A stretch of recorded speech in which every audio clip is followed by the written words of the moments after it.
I got this email and I said, you know what? This is a great way to frame this question. Here's the email. Ralph, people keep saying bonds are the safe bet. But what does that really mean? Are they guaranteed or do they come with their own risks? And I bet you're probably thinking the exact same thing. So today on the show, I want to break down bonds because I want you to fully understand them. I want you to understand why people use them and how they fit into your financial life, because it's so important that you understand the basics of this, because these are a great thing to use as a balanced part of your portfolio. Let's get to it on today's show. Hello and welcome back to Financially Confident Christian. I am so happy that you've chosen to give me just a little bit of your time. One of my passions in life is to really give back to people. I've spent 30 years doing financial work. I've spent 30 years working with small business clients and individuals. And I bet you're probably one of those people as well. You've tuned into the show. You're thinking, oh, this looks pretty interesting. Financially Confident Christian. Yes, I want to be a financially confident Christian. But I'm Ralph, and I'm here to help you break that cycle of financial shame that so many people find themselves in. I found myself in that so many times. And if you missed yesterday's show, I had a great discussion. We talked about stocks. And one of the things that I love to talk about is how to break things down in just simple English. And what we agreed to yesterday was stock is nothing more than ownership in a company. But I really stressed yesterday how they matter for long-term growth. So if you missed yesterday's show, here's the great part. You can go find all of our shows at financiallyconfidentchristian.com. But today, like I said, we're going to talk about bonds. And a lot of people say, Ralph, I have no idea what bonds are. A lot of people say, hey, these are really safe investments. But I want you to know some things that you should understand before you choose to use them.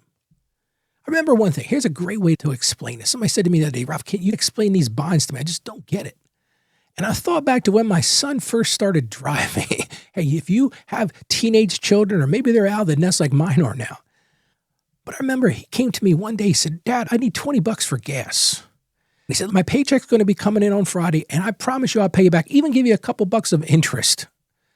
And so, you know what? I'm a good dad. I gave him the $20. I said, hey, enjoy. Go fill up your tank with gas. And when his paycheck came in, he absolutely gave me back that $20. He also gave me $5 extra just to show that he was good for it. Now, of course, I didn't take his extra $5. I'm not going to take your $5. That's not cool. But that's really how bonds work. Bonds work the same way. As an investment, basically what you're doing is you're lending somebody money. Could be a government. Could be a city. You see a lot of these, what they call municipal bonds or government bonds. Could be a company, individual company. And they agree to pay you back later. And while you have that loan, but that's basically what it is. While they have that loan, they give you interest. It's really that simple. What do you think? Not that complicated, is it?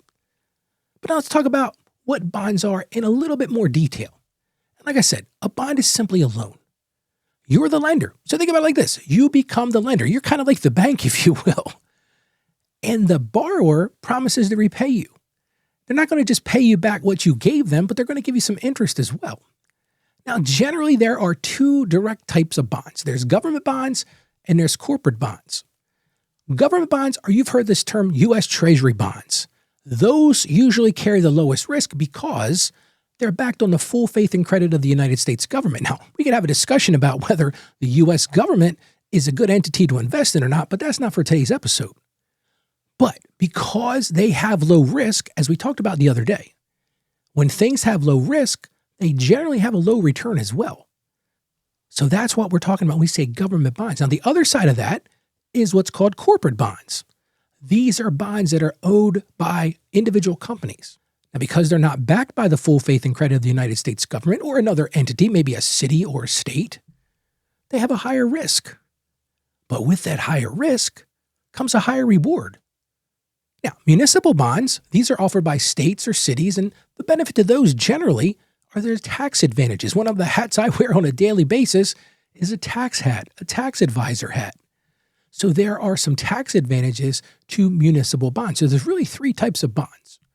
There's the government bonds, the corporate bonds, and municipal bonds. Now, one of the things you asked in your question today, which I think was so important to understand, why do people call these safe? There's a couple reasons for that. The first reason that people call them safe is their predictable interest payments. When they issue this bond, they put a document that says, I guarantee I'm going to pay you X number of dollars per interest at these particular intervals.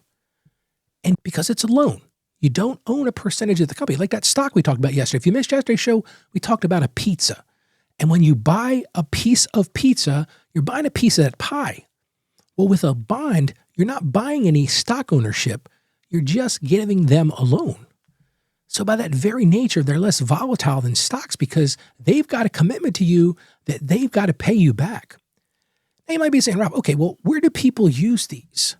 People generally use these to balance your portfolio. So if you work with an investment advisor, if you work with a broker, a lot of people call them brokers. If you work with a broker, they're going to use these to help balance your portfolio because that's the idea. We want to make sure that we're balancing some high risk and some medium risk and some low risk thing. But let's talk about those real risks because there are risks. You might be sitting there, Ralph, there's got to be some risk to this. Of course there is. One of the big risks to bonds is inflation. Let me explain that a little bit. We've been through some really tough times with inflation lately, haven't we?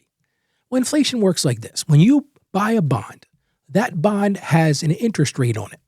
Well, that interest rate is set at the time the bond is sold. So if 6 months down the road, interest rates go up, guess what? That bond is still paying you at that lower rate. So what happens in the market, there's a secondary market for these bonds. I don't want to get lost in the detail today, but there's a secondary market for these bonds. So when interest rates are rising, that bond becomes less valuable.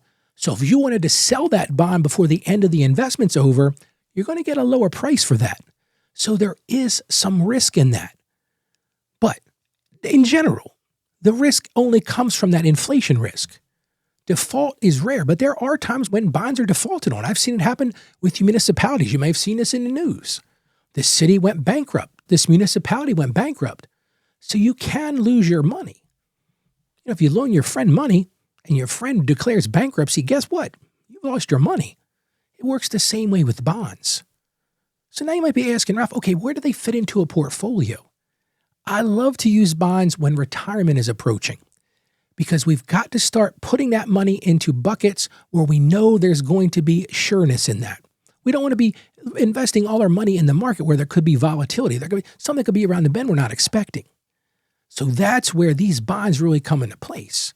Because in the traditional stock market investments, there are all kinds of wild swings. Hey, open up the newspaper.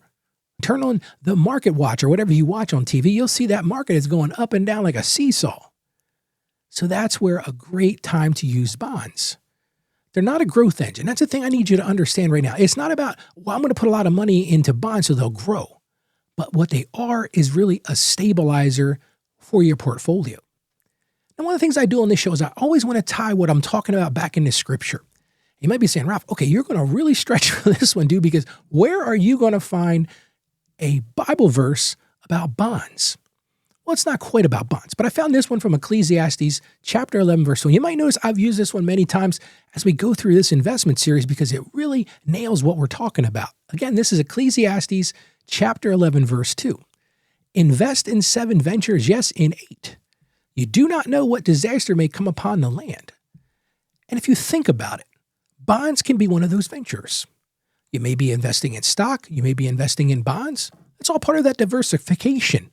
It's not the whole story. You're not putting all your money into stock. I've had clients that have come in to meet with me. Think about this for a second. They had all their money in a particular company stock. And that stock was doing great. The company's doing fantastic.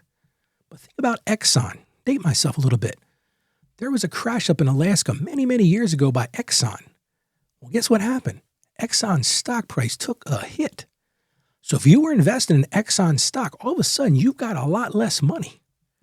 So that's where these diversification really helps. I got one more Bible verse, and that's Proverbs chapter 21:5, and this is all about plans of the diligent. The plans of the diligent lead to profit as surely as haste leads to poverty. And see, that's where bonds reward patience and are also part of a careful planning thing. So I always want to give you an action item here on the show. What are some things that you can do to better understand bonds?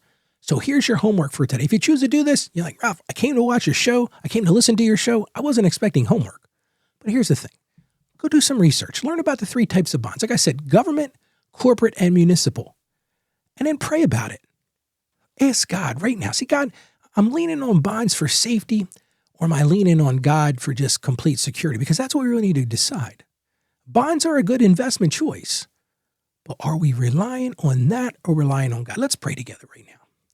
Heavenly Father, we just thank you for teaching us that real security comes only from you. So we just ask right now, Lord, that you would help us be patient. Help us be wise, Lord, and guide us as we use money in ways that honor you. And we ask this in confidence in the name of Jesus. Amen. I want to ask you for a favor right now. If today's episode has helped you see bonds more clearly, can I ask you to do me a favor and just share it with somebody else who's just now learning about money? One of the things that we do a bad job of in this country, truly, I think, is sharing financial information and really just sharing how finances work. And you can just send them a link to the show. Just send them to our website. That's financiallyconfidentchristian.com. And remember, if you've got a question for the show, I would love to answer it. I love answering questions. That's what really fuels my day, to be honest with you. So if you've got a question, maybe you're sitting there right now, you're like, Ralph, I got a question for you. Simple thing you can do. Just go to justaskralph.com. You put your name, your email address, and put your question in there. And guess what? I'll answer it on the show. And while you're there, I'd love to give you a free copy of my book. One of the things that I love to do is write. I love to give back to people because I truly believe that when we study and we learn more things, we can become those financially confident Christians. And I want to give you a copy of my book. I just finished writing my third book. It's called How to Become a Financially Confident Christian. And it's absolutely free. You can just go to this website, financiallyconfidentchristian.com/becoming. Give it to you one more time because I don't want you to miss it. That's financiallyconfidentchristian.com/becoming. Now, today we learned about bonds and how they're steady and predictable tools. They're not perfect. I hope you get that from today. And they're not risk-free. But tomorrow, we're going to dive into mutual funds. A lot of people ask me about this because they're so popular right now, and they're a great investment for beginners. So make sure you join me tomorrow on the show when we talk about mutual funds. I just want to encourage you right now. You may start off today's show, you think, I don't know anything about bonds. But I truly believe you can do this. You really can. And together, we can break that cycle of financial shame, and we can do it with confidence. So as I always end the show, stay financially savvy out there. I hope to see you again tomorrow, and God bless you. Have a great day.